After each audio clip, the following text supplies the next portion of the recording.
Hey guys, welcome back. So, I want to talk to you about why you don't accuse anyone or say anything about indirect manipulation, or you don't say anything at least overtly. You have to say it in the way that gangstalkers speak. So imagine, for example, that I am morbidly obese and that I am a binge eater and I'm on a diet and that I'm at work. So imagine that I have my some so-called friends who might be somewhat gang stalkers that I'm not sure yet. Um, and well, I have the suspicion of getting gang stalked or whatever. So now, in that context, let's say that every day a different coworker brings a dozen donuts. Now, and that it just began happening right when I told someone that I was gonna start dieting. You know, so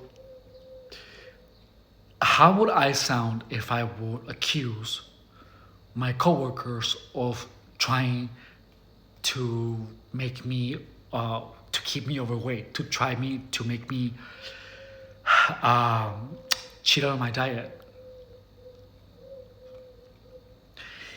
and that's why they're bringing donuts. You know, the donuts are for everyone. They they're bringing a dozen of them. Is it my perception or of it, or is it because they're truly bringing them to f me up? Let's say that I'm also uh, chatting with my coworkers on a group text or something, and that, you know, some of them just randomly post pictures of food or of cakes, of donuts, or of them being at a restaurant with like a massive amount of food. Now, it could the possible imagine how hard it would be for me to not well to prove that it is something that is being done to make me overweight. The truth is that it is highly unlikely that they're doing it like that, but because of the previous experience with gang stalking, where they had um, purposely sent me text messages with food, sent me pictures of donuts, and then just randomly bring junk food to work.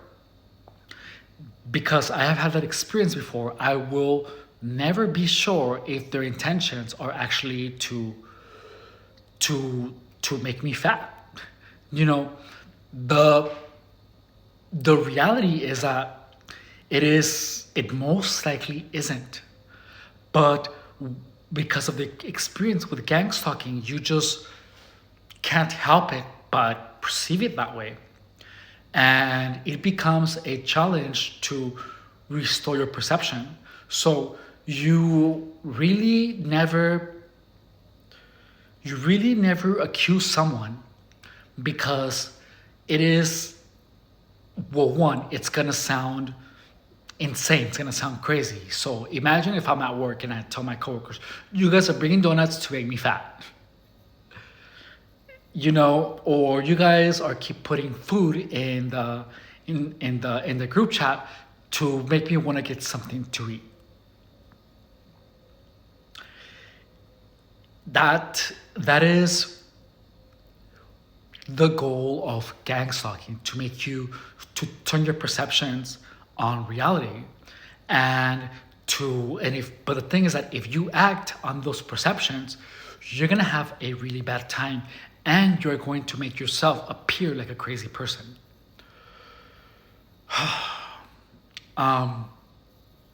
And the thing is that these are situations that are going to happen to you every day, but because of your current perception of them, you are going to feel that you are under attack, which is going to give you anxiety. And that's something very difficult to deal with. So, if you are going through gang stalking, just know that those perceptions, to have those perceptions is completely normal, especially after you have gone through something. For example, me feeling like everyone that I chat with on the hookup apps is trying to entice me to go back into using drugs and to be a mess again is completely normal. But I know that it is only a perception, and that it is a perception that has happened because of the of the experience that I had a couple of days. Which that's actually true. It's not something that I'm telling you out of my memory. It is something that is actually a current thing in my life. But because of all the experience that I have with gang stalking, I can easily pull away from it and not focus on it.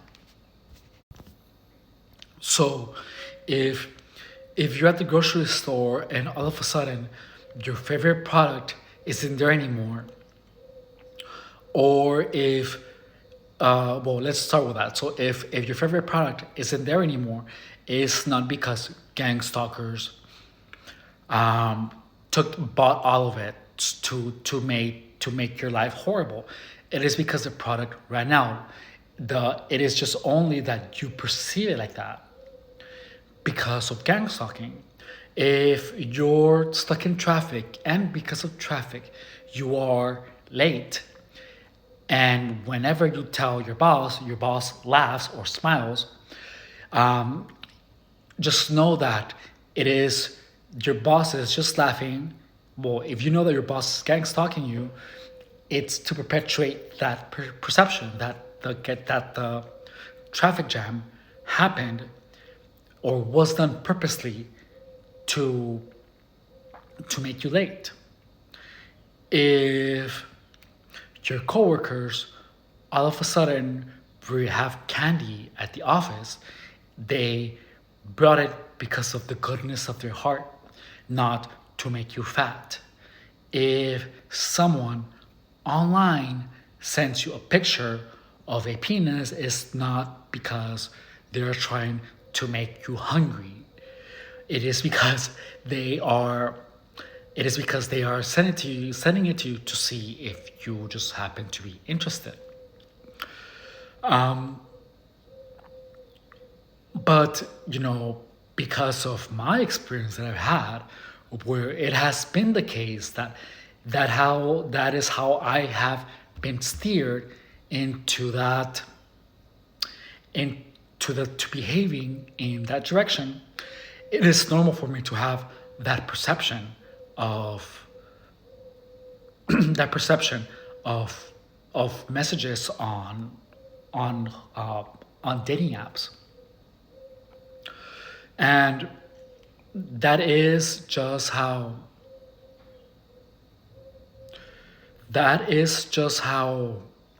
gang stalking works. I'm glad what just happened about the indirect manipulation to me, because that way I can more clearly illustrate the events that happened and the effects that it had on my perception. So like now I completely just deleted all my profiles on all the apps because the perception was built when I was online, and then I was just looking around and chatting, and whenever someone sent me a picture of a penis, I immediately thought they're trying to lead me astray. They're trying to tempt me into misbehaving, into using drugs, and that's exactly how I was feeling. Also, when they asked me, "How are you doing?" I immediately thought, "Oh, they're trying to make me waste my time." But the truth of the matter is that I was on an app already wasting my time myself. So it is a perception, and that is how gang stalking affects how you see the world. You start becoming suspicious of everything and everyone, and you do not only become suspicious, but you become convinced. Literally, you become convinced. Um, and that's why some people are unable to work, because they are convinced that every person around them is is out to get the target. Um, and it is something really confusing, because people who have engaged in the gang stalking, because there's the pawn gang stalkers, and then there is the malignant gang stalkers. So how I see this is that the gang stalkers that were involved with the indirect manipulation, to me, are the malignant gang stalkers. The other ones, everyone else, is just the pawn gang stalkers, but they can be just as damaging. Um, the thing is that you somehow have to stay clear of the perception that everyone is against you, because even though a lot of them might, and even though you might be right in the fact that you are surrounded by people who are gang stalking you, saying anything or acting on that suspicion is not gonna do anything good for anyone. It's actually gonna affect you, not maybe not you, but well, yeah, you in your job, with your relationships, in the worst way possible. Now you're gonna be giving them a reason to be like, you're crazy, and that's the thing, is that if you're a target, you have to be okay surrounded by these people. I find that easy to do because, you know, gangstalkers even have the ability to like pretend like they're your friend. And if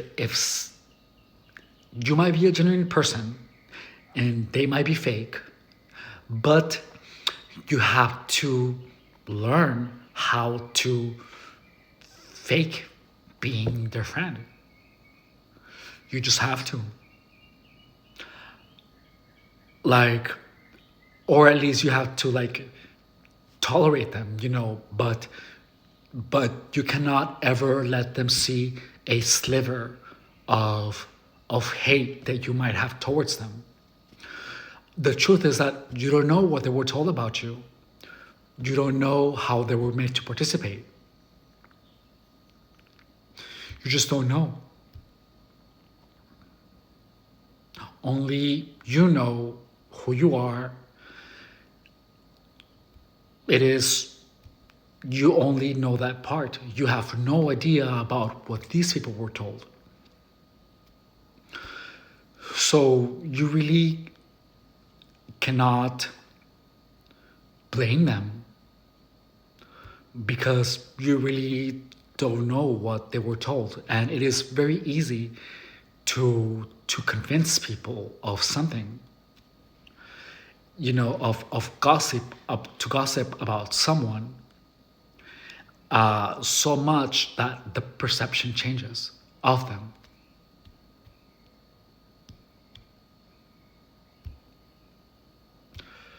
But that's just reality, and you just have to deal with that. So the way to eliminate those warped perceptions is by, even when you feel that everyone is out to after you, you have to stay aware of how you used to see the world before. And you kind of just have to cement that. And just know that the perception of gangstalking is something that was true at some point.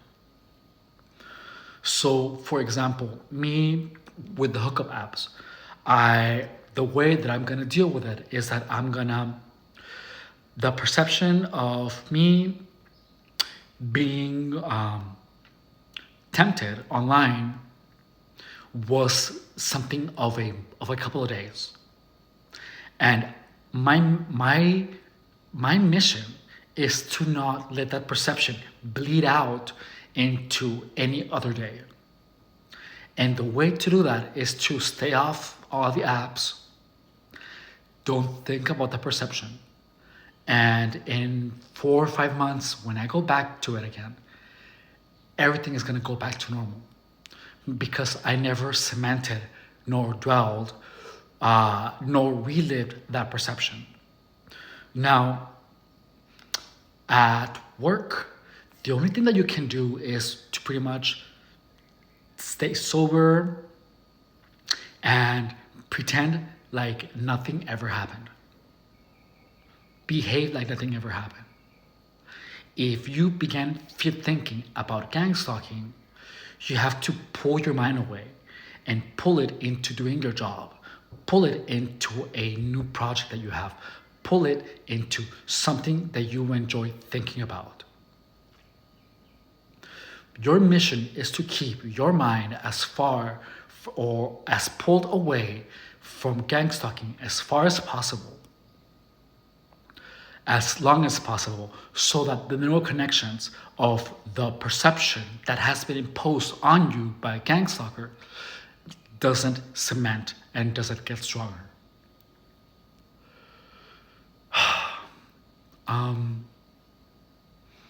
And that's about it. Also, you just can't be accusing people, because you will never know. Even if you saw them behave like gangstalkers and then now they're acting like normal people, you just won't ever know. The other day, a couple of days ago, I had a little moment where we're gangstalkers. Oh yeah, I'm gonna save this for another video. I have something really interesting to tell you.